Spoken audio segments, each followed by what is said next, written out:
اسلامي تمدن او پرمختګ. اسلام څخه د مخه د ځمکې پر مخ د تورتم او جهالت داسې صادر غوړېدلی و چې ټول معنوي، مادي، اخلاقي او بشري ارزښتونه په خپله د بشر په لاس پایمال شوي وو او انسانانو په داسې ټولنو کې د برباد شویو او نړېدلو ټولنیزو نظامونو تر حسارت او سیوري لاندې ژوند کاوه چې په یوه او بل یې له دې ستر ناورین او تورتم څخه د راوتلو زړخوږی او رحم نه درلود. خو د الله جل جلاله د مهربانۍ لمنه تر انساني تصور او فکر ډیره پراخه او ارته ده، نو ځکه د ټولنیز نظام د سمون او بدلون د انصاف او عدالت پلي کولو اسلامي، معنوي، اخلاقي او بشري ارزښتونو ته د لومړیتوب ورکولو لپاره د اسلام د سپېڅلي دین د سباوون د لمر په سره کې د جهالت د تیارو زړه وچاوه او د ځمکې په سر یې د داسې قانون، نظام او عدالت د پلي کولو لپاره لاره هواره کړه چې بنیاد او اساس اسلام او اسلامي شریعت دی. له کومې ورځې راهیسې چې د اسلام سپېڅلی او مبارک دین د بشر د لارښوونې او هدایت لپاره رالیږل شوی، بشري ټولنې د هر اړخیزو پرمختګونو او لاسته راوړنو لپاره جوګه شوې چې ورسره ټولې بدبختۍ له منځه ولاړې او اسلامي تمدن پکې ورځ تر بلې لکه د لمر غوړېده. نو ویلی شو چې اسلامي تمدن د هغو معنوي او مادي ارزښتونو، اصولو او لاسته راوړنو ټولګه ده چې د اسلام له ظهور څخه تر اوسه پورې د اسلامي شریعت پر بنسټ د مسلمانانو لخوا رامنځته شوې او وده ورکړل شوې ده.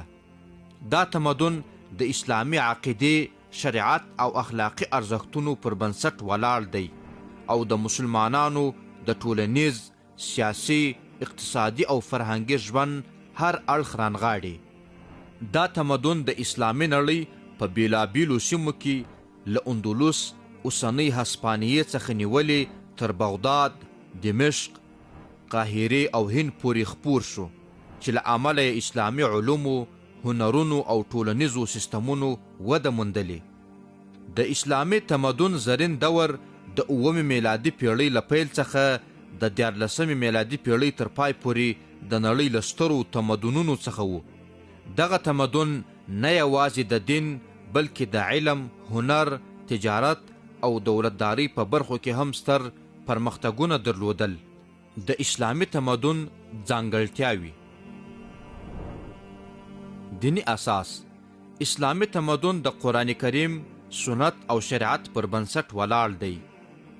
عدالت او مساوات: په اسلامي تمدن کې عدالت، بشري حقونه او ټولنیز مساوات مهم ارزښتونه دي. علم او پوهه: د علم زده کړې ته زیات اهمیت ورکول شوی او مسلمانانو د ریاضیاتو، طب، فلسفې او نورو علومو په وده کې مهم رول لوبولی. اخلاق او معنویت: امانت، صداقت، دیانت او نورو اخلاقي ارزښتونو ته ځانګړې پاملرنه کیږي. مدني پرمختګ: اسلامي تمدن د ښاري کولو، سوداګرۍ، هنر، معمارۍ او زراعت په برخه کې ستر پرمختګونه کړي. د اسلامي تمدن د پرمختګ راز په بیلابیلو عواملو کې نغښتی و چې مهم یې دا دي: علم او زده کړه.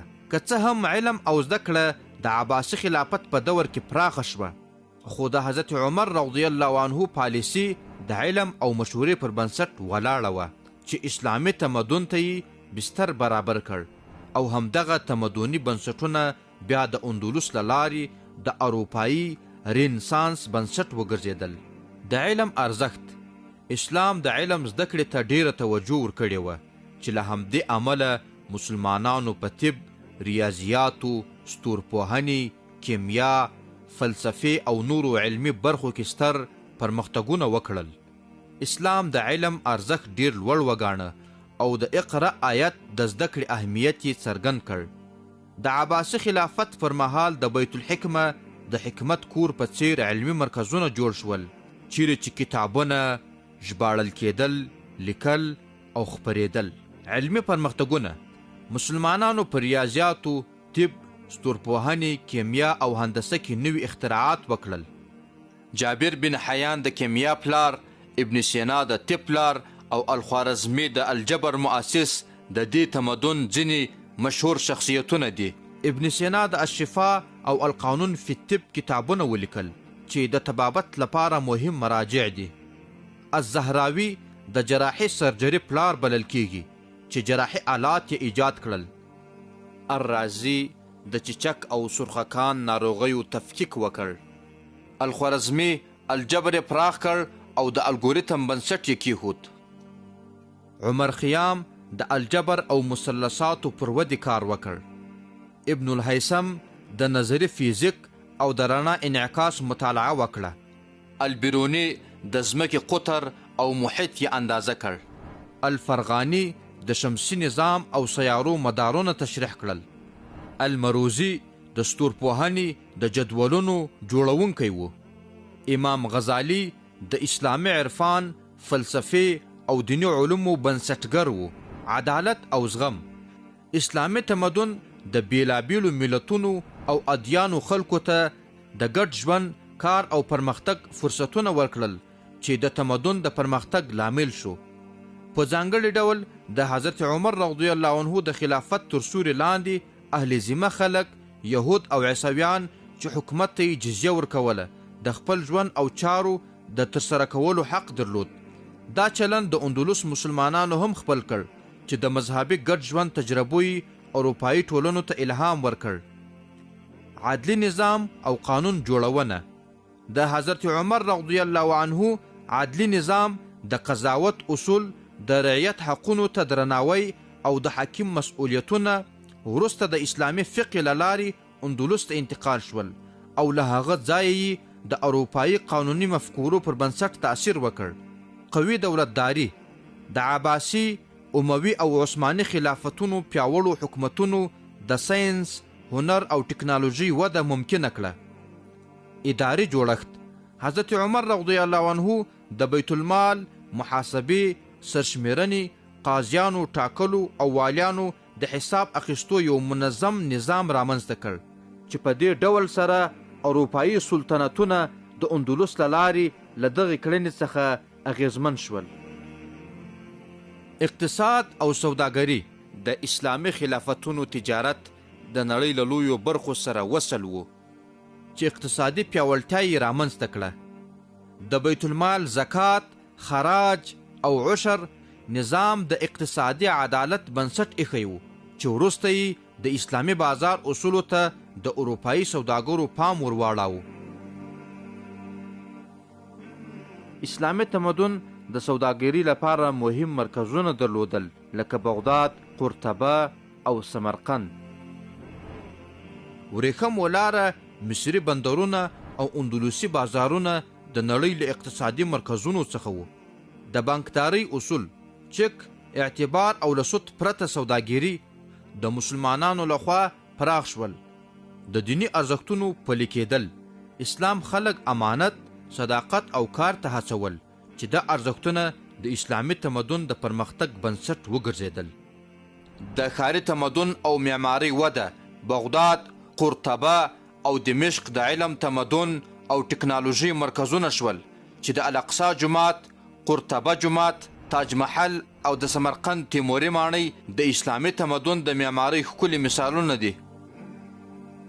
خطاطي او میناتوري. د قرآن کریم د خطاطۍ ځانګړی هنر د اسلامي فرهنګ برخه شوه. دا ټول عوامل یو ځای شول او اسلامي تمدن د نړۍ د وخت تر ټولو پیاوړی او پرمختللی تمدن وګرځاوه. په اروپا او نوره نړۍ د اسلامي تمدن اغیز. د اندلس له لارې اروپایان د اسلامي علومو سره آشنا شول چې د اروپایي رنسانس د پیل سبب شو. د اسلامي ریاضي، طب او ستورپوهنې کتابونه لاتین ته وژباړل شول. اسلامي بانکداري، تجارت او حقوقي نظامونو د غرب پر اقتصاد او قانون اغیز وکړ. پایله: اسلامي تمدن نه یوازې د دیني لارښوونو بلکې د علم، صنعت، هنر او سیاست له لارې نړۍ ته ګڼ پرمختګونه او سترې لاسته راوړنې ورکړې. خو د مغولو بریدونو، داخلي شخړو او استعماري لاسوهنو له امله د دې تمدن پرمختګونه ټکني شول، خو لا هم د نړۍ په ډیرو مختلفو برخو کې اغیز موجود دی او ورځ تر بلې د پراخېدو په حال کې دی.